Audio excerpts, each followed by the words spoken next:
আওয়ামী লীগকে আপনি ব্যান্ড করতে পারেননি, এখন করেনও নেই, করা উচিত হবে না। আওয়ামী লীগের যারা দোষ করেছে আপনি তাকে ন্যায় বিচারের মাধ্যমে ইনভেস্টিগেশন করবেন, তাকে দোষী সাব্যস্ত করবেন, তাকে জেল দেবেন। আপনি আগেই হই হই করে এখানে ওখানে কে মারা গেছে কেস দিয়ে দিলেন, সেই কেসের মাধ্যমে তাদেরকে আটক করলেন। এটা কি ধরনের হলো?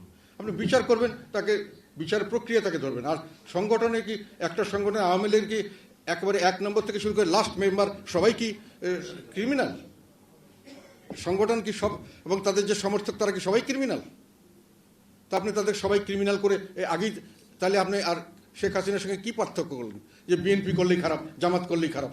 এখন আপনি সেটা করতেছেন। আপনি কি ফলো করবেন জামাতকে, আরে সরি শেখ হাসিনাকে, নাকি শেখ হাসিনার থেকে বাইরে যাবেন? আমি মনে করি সবাইকে ডাকা উচিত। অফকোর্স অফকোর্স সব দল থাকবে, সব দলকে আসতে হবে। যারা রেজিস্ট্রেশন দিয়েছেন তো আপনি কেন তাকে আসতে দেবেন না?